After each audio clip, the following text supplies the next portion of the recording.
성경에 예언되어 있는 마지막 한 일의 타임라인을 한 단어로 정리하면 바로 심판입니다. 그런데 이 심판 속에도 핵심 키워드가 존재하는데 그것은 바로 미혹입니다. 즉, 재림하실 예수 그리스도께서 세상을 심판하실 때 그 심판 안에 미혹이 함께한다는 것입니다. 이는 다시 말해 미혹은 심판의 또 다른 형태임을 의미합니다. 왜 미혹이 또 다른 심판일까요?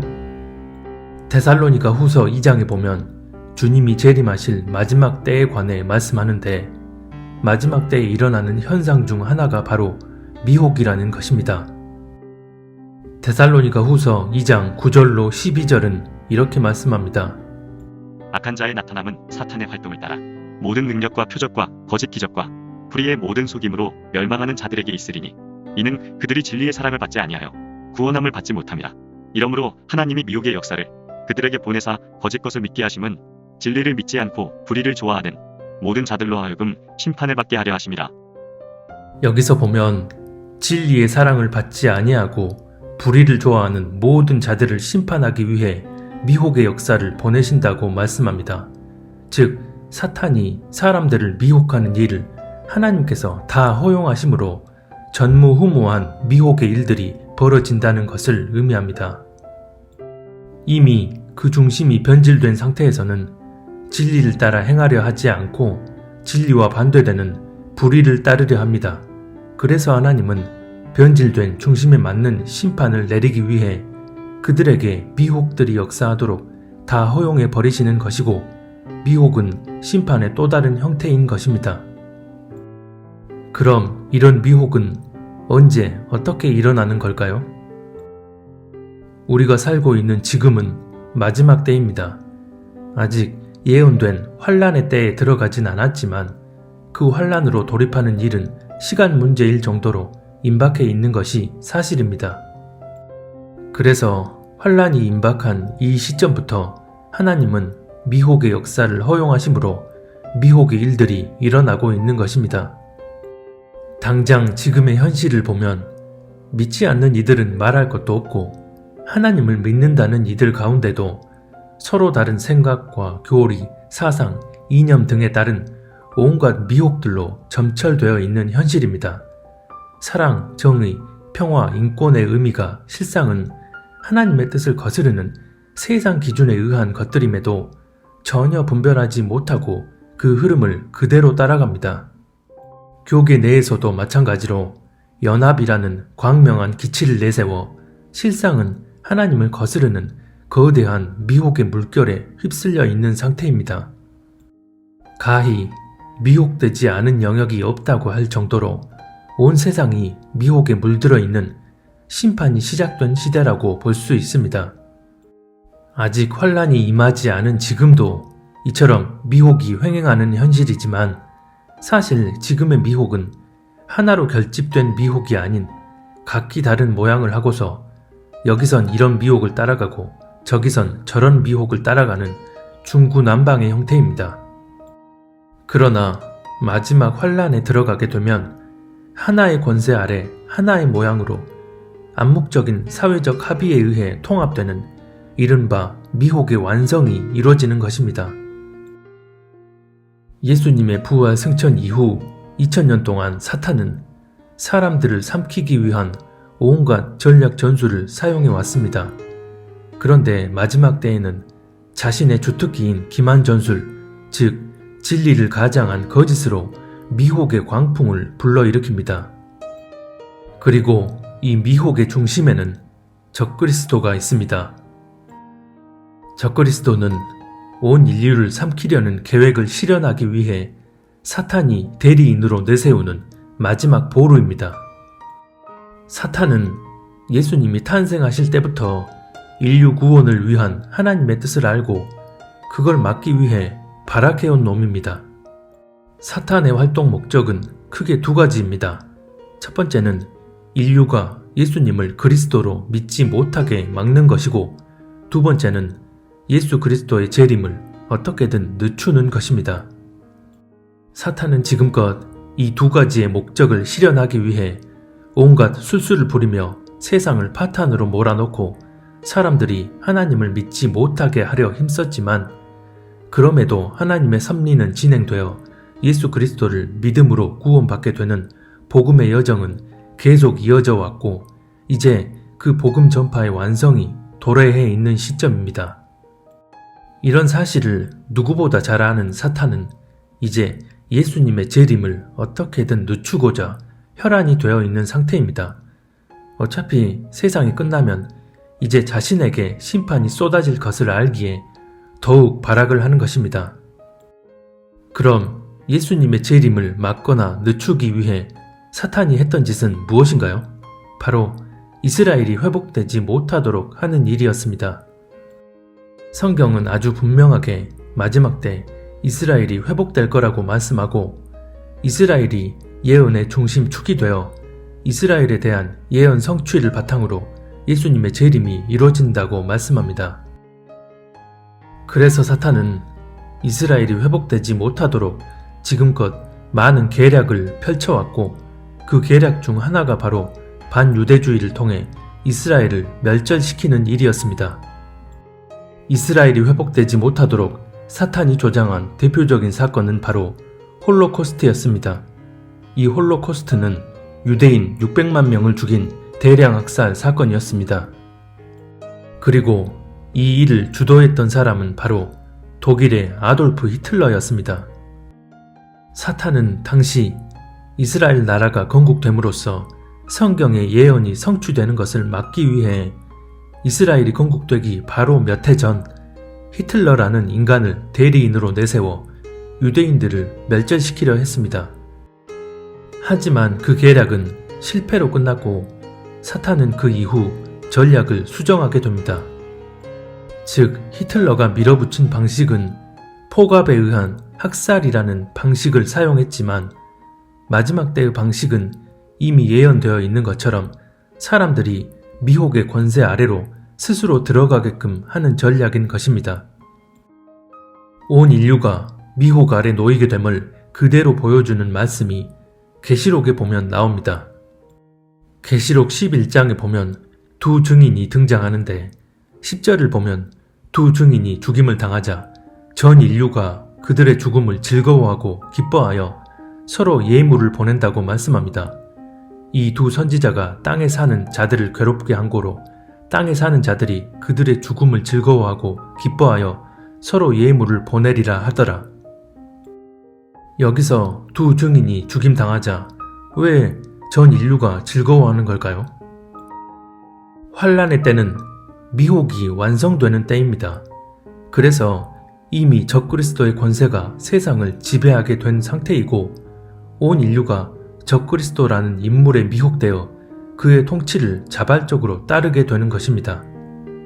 이런 미혹이 완성된 시대에 거짓에 동조하지 않고 끝까지 진리를 선포하는 두 증인을 비롯한 소수의 사람들의 모습이 이미 미혹에 붙들린 사람들이 보기엔 눈의 가시처럼 보여지는 것이고 이런 상황에서 두 증인이 죽임당하자 온 인류가 이 죽음을 기뻐하는 것입니다. 적그리스도라는 절대적 권세 아래 미혹되어 버린 인류의 모습을 그대로 보여주는 상황이라고 할 수 있습니다.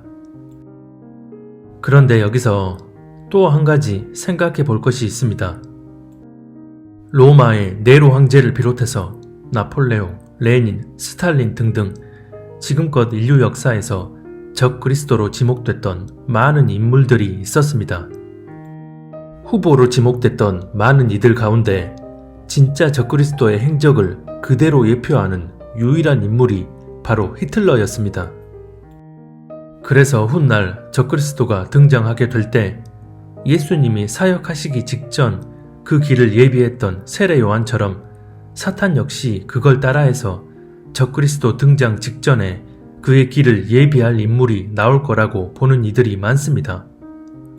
하지만 적그리스도의 예표 인물은 이미 등장했고 그래서 그를 통해 적그리스도가 어떻게 등장하고 절대 권력을 잡게 될지를 가늠해 볼 수 있는 것입니다. 히틀러가 독일 정계에 처음 그 모습을 보일 때는 혈혈단신으로 정계에 입문하여 정치적 기반이 사실상 전무한 상태였습니다. 그가 창당한 나치스는 집권 정당인 사회민주당은 말할 것도 없고 공산당에도 밀리는 소수당이었습니다. 그리고 무엇보다 히틀러를 바라보는 독일 국민들의 시각은 위험한 미치광이였습니다. 그랬던 그가 결정적으로 절대 권력을 틀어쥘 수 있었던 계기는 바로 1929년 세계 경제 대공황이었습니다. 당시 독일 경제는 나락으로 떨어지며 국민들이 거리에 나앉게 되자 집권당의 아성이 무너지게 되고 이를 틈타 나치스는 제1당으로 올라서게 됩니다. 그렇게 집권당인 사회민주당을 누르고 독일의 암적 존재인 공산당까지 제거하여 마침내 국회를 장악하고 독일 국민들의 전폭적인 지지를 받으며 총통의 자리에 오르게 됩니다. 히틀러가 독일 최고 권력에 오르기까지의 과정은 쿠데타를 통해서가 아니라 민주적 절차에 따른 합법 선거에 의해서였습니다. 즉, 독일 국민들이 스스로 히틀러라는 인물에 빠져들어 그 권세 아래 기어 들어간 것입니다. 히틀러는 이미 정계에 입문하기 전부터 사탄에게 택함받은 인물이었습니다. 그의 자서전 나의 투쟁에 보면 1918년 11월 어느 날 그는 독일 국민을 해방시키고 위대한 독일을 회복하라는 정체불명의 음성을 들었다고 합니다. 그때부터 그는 영적인 힘에 붙들려 움직여온 인물입니다. 그래서 표면적으로만 보면 감옥에 갇히기도 하는 등 크고 작은 위기가 있는 듯 보였지만 영적인 실상은 그가 절대 권력을 틀어쥐고 국민들에게 신적 존재로 군림하기까지 그의 앞길은 보장되어 있었던 것입니다. 이는 마치 적그리스도가 사탄의 대리인이 되어 전 세계를 통치하게 되기까지 어떤 과정을 거쳐 그 자리에 오르게 될지를 미리 보여주는 듯합니다. 그리고 히틀러가 사탄에게 택함받은 인물이었지만 그가 독일 총통의 자리에 오를 수 있도록 결정적인 역할을 한 인물은 바로 괴벨스였습니다. 그는 히틀러의 오른팔로서 오직 히틀러만이 자신들을 구원해 줄 수 있는 절대적 존재라고 믿게끔 대중을 선동하며 전략가로서의 탁월한 능력을 발휘했습니다. 더 나아가 히틀러의 유대인 말살 정책을 앞장서서 주도하기도 했습니다. 히틀러에겐 괴벨스라는 존재가 없어서는 안 될 존재였던 것입니다. 적그리스도 역시 마찬가지로 뛰어난 정치 외교적 지략을 가진 인물이 주변에서 그를 도와 그가 유대인들의 환심을 사고 글로벌 통치자의 자리에 오를 수 있도록 큰 역할을 감당하지 않을까 생각됩니다. 보통 음모론을 알고 있는 이들의 경우 세계 정부를 지향하는 글로벌리스트 세력들이 곧 다가올 환란 시대의 적그리스도 세력으로 생각하는 경우가 많습니다. 그런데 이런 글로벌 세력은 배후에 존재하는 집단 지배 세력입니다. 이런 집단 지배 체제 하에서 설사 누군가가 대표로 뽑힌다 해도 그것은 그 조직의 대표성을 띠는 대리인이지 신적 존재의 1인 독재자는 아닙니다. 반면 성경에 예언된 적그리스도는 말 그대로 스스로 하나님이라 주장하며 신처럼 군림하는 존재입니다. 물론 처음엔 집단 지배 체제 하에서 그 조직의 대리인으로 뽑혔다 할지라도 중국의 시진핑처럼 정적들을 하나하나 쳐내고 1인 독재 체제를 구축할 수도 있지만요. 불법의 아들이 등장하기 전 불법의 비밀이 이미 활동하고 있으나 막는 자가 있어서 그 정체를 드러내지 못한다는 데살로니가 후서의 말씀에 비춰볼 때 그는 지금 세계 무대에서 어느 정도 영향력 있는 위치에 올라 있는 인물일지도 모릅니다. 그래서 히틀러가 정계에 진출해 정치적 기반을 닦으면서 독일을 지배하던 집권당 및 공산당 세력과 치열한 세력 싸움을 했던 것처럼 적그리스도 역시 이러한 정쟁 과정 속에서 그 입지를 다져가고 있을 수도 있습니다. 계시록 6장 6절에 보면 환란의 초입 때 세계 경제가 붕괴됨으로써 기근과 식량난이 일어날 것을 예언하고 있습니다. 히틀러가 경제 대공황을 계기로 절대 권력을 틀어줄 수 있었던 것처럼 적그리스도 역시 전쟁이나 경제 몰락 등의 사태가 결정적인 계기가 되어 입지를 굳히고 그 자리에 올라설 것으로 봅니다. 앞서 얘기했던 것처럼 히틀러가 적그리스도를 예표하는 인물인 이유는 그는 처음부터 유대인을 멸절하기 위한 목적으로 사탄에게 택함받은 인물이었기 때문입니다. 이런 히틀러에게 사탄은 유대인을 향한 증오심을 불어넣었고 그런 증오심에 기반하여 유대인 대학살을 자행한 것입니다.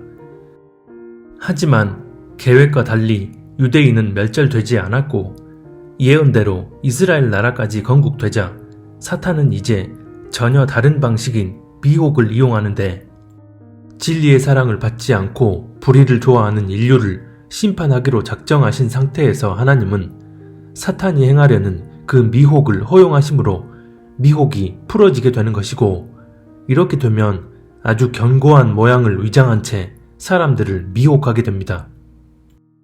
그래서 유대인을 향한 증오심을 일으켜 유대인을 멸절시키려 했던 것과 달리 적그리스도는 오히려 유대인들의 열렬한 지지와 환호를 받으며 그들의 환심을 사는 사람이 되는 것입니다. 데살로니가 후서 2장 4절에 보면 적그리스도가 그 위에 자기를 높이고 성전에 앉아 자기를 하나님이라 내세운다고 말씀합니다. 적그리스도가 이렇게 자기 정체를 드러내기 전까지는 유대인의 하나님을 높이는 말도 하고 유대인들이 성전을 짓도록 도와주며 유대인을 위해 일하는 선량한 지도자 모습입니다. 그렇기 때문에 유대인들이 그를 메시아로 받아들일 수 있는 것입니다.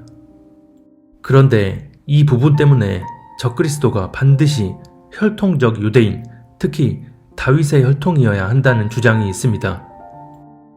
사탄의 특기는 모방이지만 사탄의 주특기는 속이는 것입니다.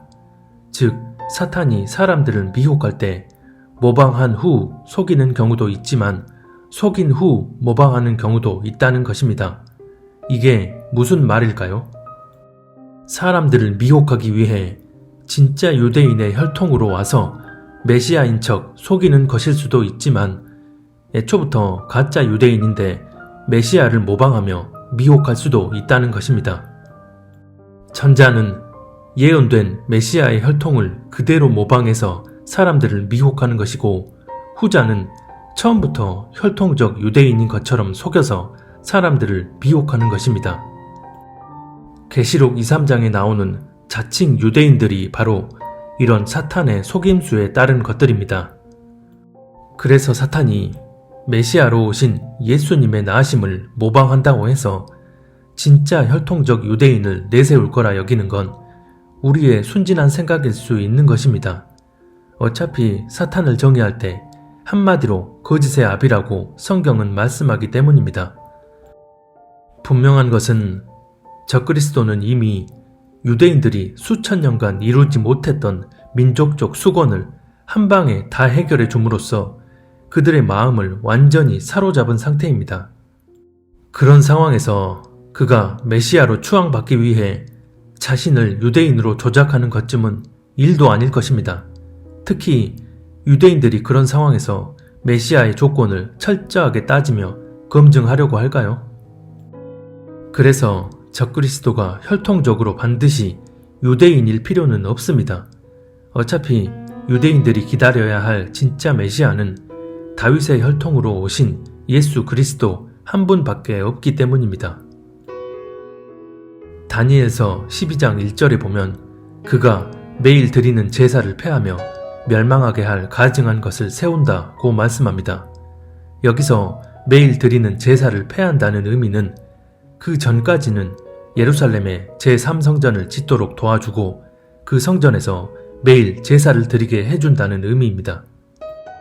다니엘서 9장 27절에도 보면 그가 장차 많은 사람들과 더불어 한 일의 동안에 언약을 굳게 맺고 그가 그 일의 절반에 제사와 예물을 금지한다고 말씀합니다.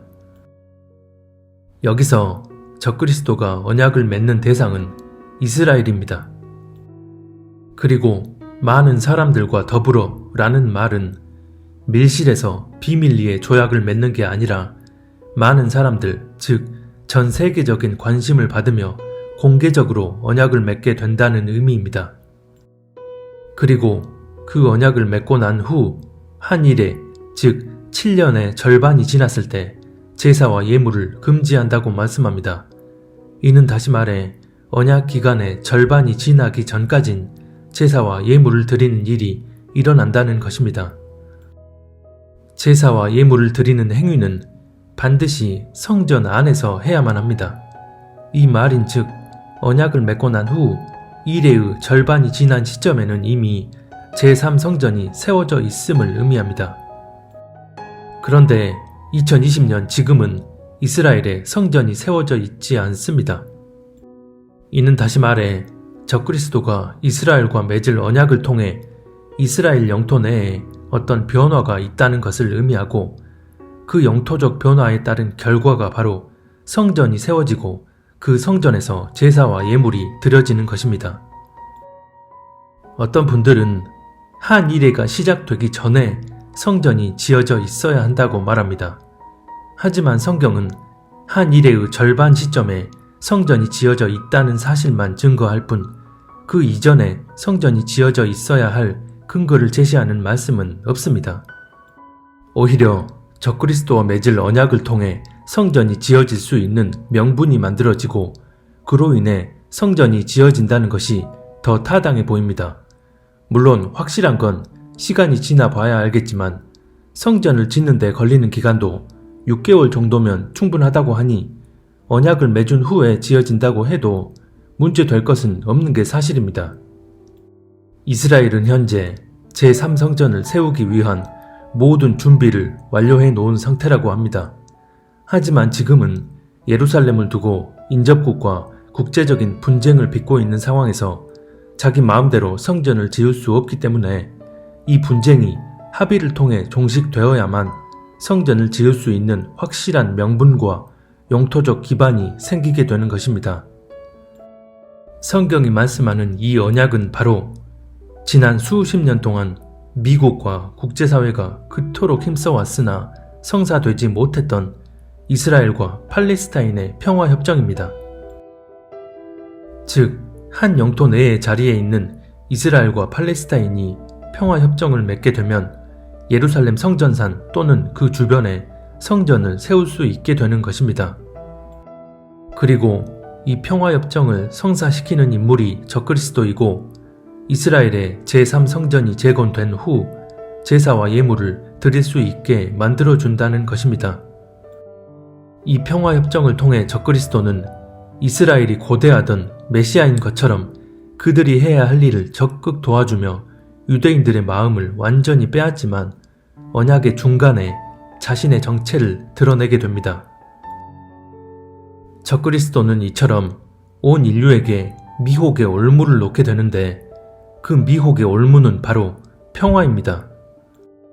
평화라는 미혹의 올무 속에 이스라엘을 포함한 전 인류가 빨려 들어가게 되는 것이고, 그래서 성경은 적그리스도가 한 이래 동안에 거짓 평화 협정을 맺음으로 마지막 환란이 시작된다고 말씀하는 것입니다. 지금껏 절대 권력을 지닌 수많은 독재자들이 있었지만 그들 대부분은 공산주의, 파시즘 등 자신들의 사상과 이념 정체성을 그대로 표방하며 그 자리에 올랐던 인간들이었습니다. 하지만 적그리스도는 어떤 특정 사상과 이념을 통한 강압적 방식으로 군림하는 게 아니라 아주 광명한 모양을 가장하여 세상을 미혹의 혼돈으로 이끌게 됩니다. 그래서 오히려 파시즘이나 공산주의 등 낡은 구시대적 사상들을 배격함으로써 사람들의 더 큰 지지를 받게 될 것입니다. 적그리스도 시대는 전체주의 체제가 맞지만 특정 사상과 이념에 의한 체제 확립이 아니라 인류가 자발적으로 적그리스도의 통치 아래 복속됨으로써 전체주의 체제가 확립되는 것입니다. 다시 말해 평화, 사랑, 정의 등등 아주 광명한 가치들을 표방하며 사람들의 환심을 사게 되는데, 심지어 기독교적 가치와 합치되는 부분들도 있기에 상당수의 제도권 교회들 역시 적그리스도를 위시한 평화와 연합이라는 광명한 기치 아래 빨려 들어갈 것입니다. 결국 적그리스도가 환란 중간에 자신의 정체성을 드러내기 전까지는 유대인들은 물론이요, 믿는다는 수많은 기독교인들에게도 칭송과 지지를 받게 되는 것입니다.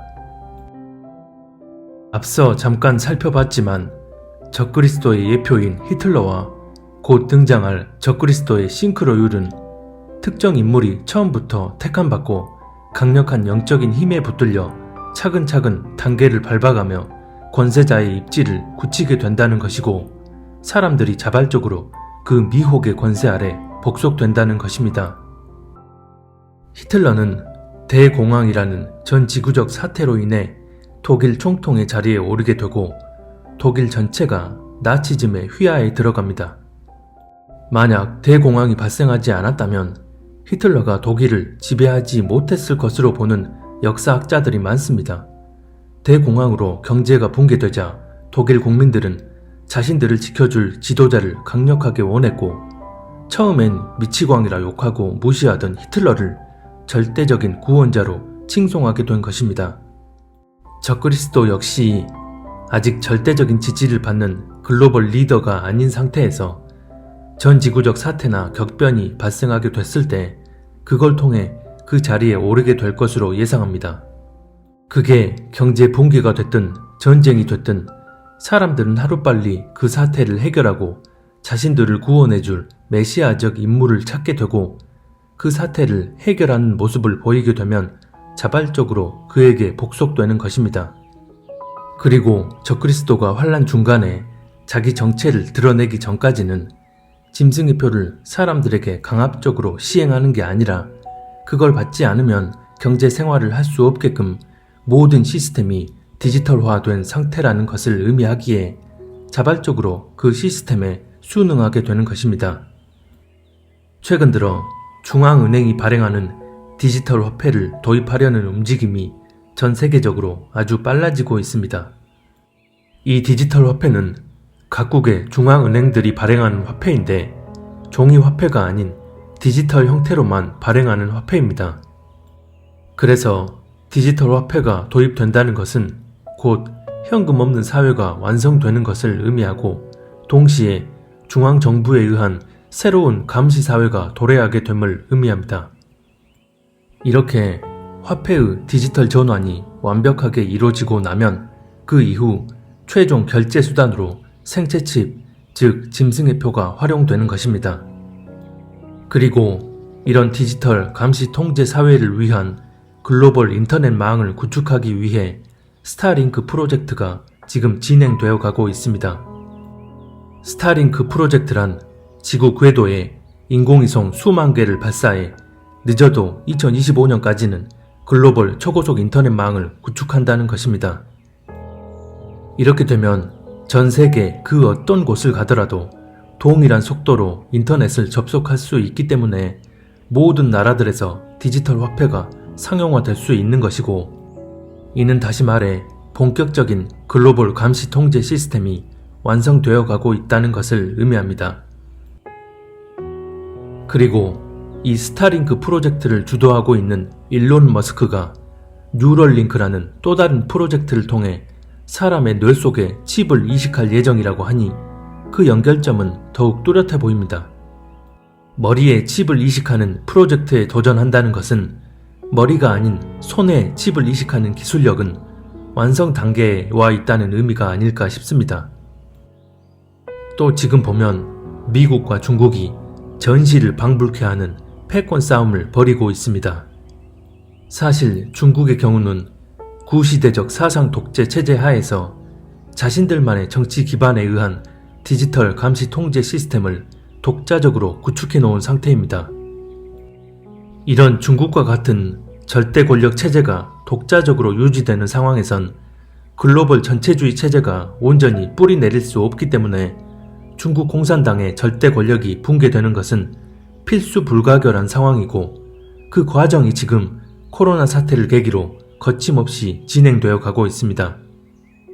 이렇게 되면 중국 내에 고스란히 남겨져 있는 디지털 감시 통제 시스템은 자연스레 적그리스도 체제 아래 귀속되어지게 됩니다. 중동 지역도 마찬가지입니다. 얼마 전에 이스라엘이 수니파 이슬람 국가인 아랍에미리트와 평화조약을 맺고 몇 주 뒤 또 다른 수니파 국가인 바레인과도 수교를 맺었다는 소식이 전해졌습니다. 그리고 수단, 오만, 모로코 등의 국가들도 이스라엘과 조만간 수교를 맺을 것으로 알려지고 있습니다. 사실 이스라엘과 아랍국들은 지난 수십 년간 엄청난 반목과 대립의 관계였습니다. 그런데 미국의 중재 아래 이런 아랍국들이 하나 둘 이스라엘과 협정을 맺는다는 것은 중동 평화를 저해하는 실질적인 두 축인 팔레스타인과 이란의 입지를 좁히는 전략임과 동시에 평화라는 기치 아래 전 세계를 하나로 묶는 글로벌 통합의 과정이라고 할 수 있습니다. 이렇게 되면 이스라엘과 타협이 불가능한 이란의 경우 이스라엘과 전쟁이 불가피해지겠지만 중동의 다른 수니파 국가들은 계속해서 이스라엘과 평화 전선을 구축하며 정치적, 종교적인 연합이 진행되어질 것입니다. 그리고 팔레스타인 역시 이런 평화적 분위기에서 평화협정을 계속 거부한다면 오히려 평화를 원치 않는다는 프레임에 걸리게 되고 결국 이스라엘과의 평화협정에 서명할 것입니다. 즉, 한 일의 타임라인 안으로 들어가는 날이 임박했다고 봐도 무방한 상황인 것입니다.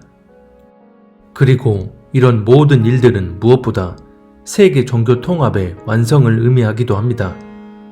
종교 통합 운동은 이미 오래전부터 카톨릭 교황의 주도 아래 꾸준히 진행되어 왔습니다. 그러다 2020년 6월 23일 세계 종교 통합 선언식이 네덜란드 헤이그에서 열리기로 예정되어 있었습니다.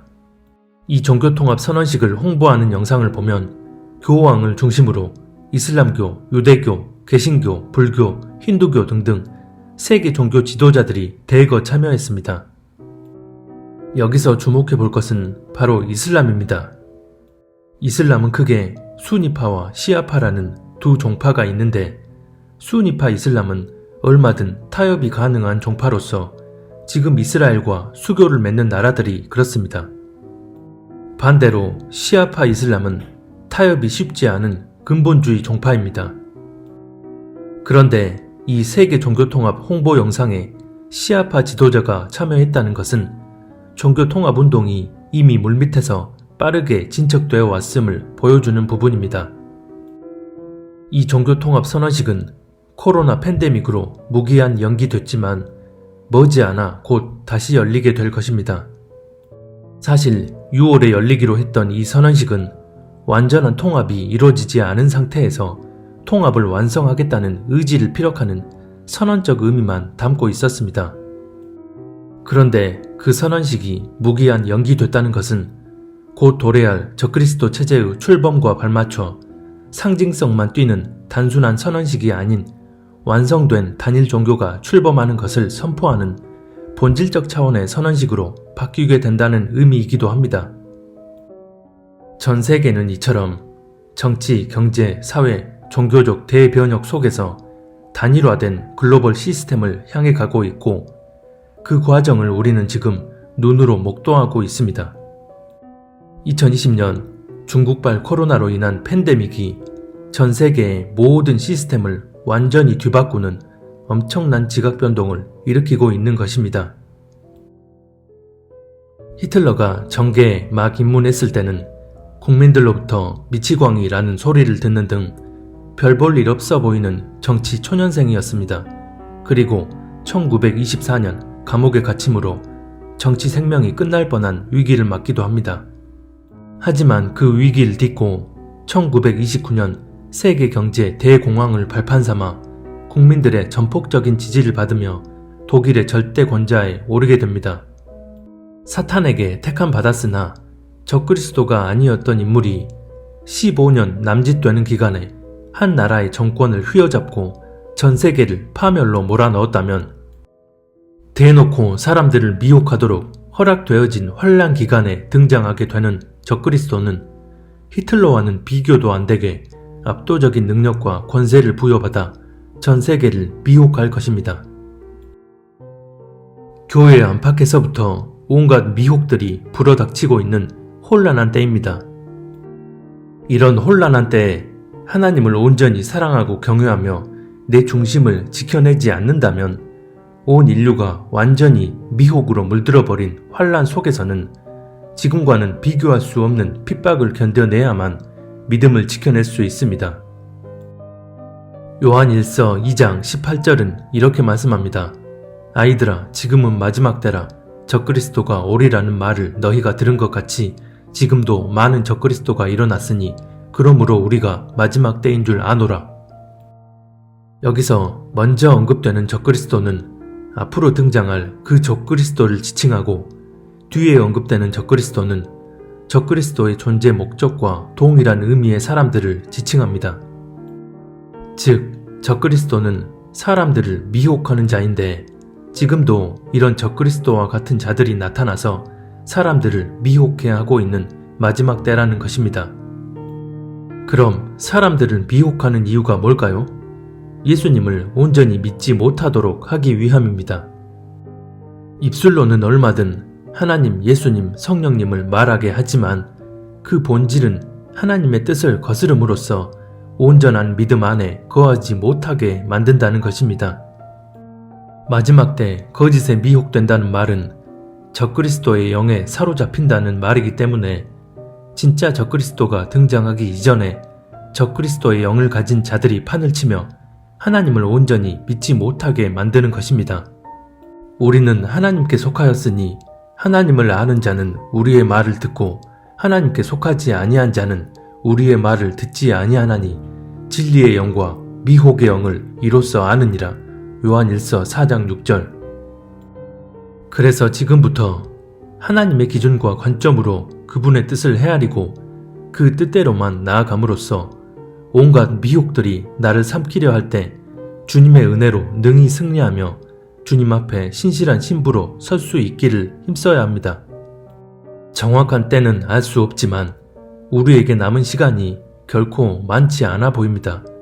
정신 차리고 깨어서 하나님께만 집중하고 하나님 뜻대로만 나아가는 저와 여러분이 될 수 있기를 바랍니다. 이와 같이 너희가 이런 일이 일어나는 것을 보거든 인자가 가까이 곧 문 앞에 이른 줄 알라. 마가복음 13장 29절. 형제들아, 너희는 어둠에 있지 아니하매 그날이 도둑같이 너희에게 임하지 못하리니 너희는 다 빛의 아들이요 낮의 아들이라.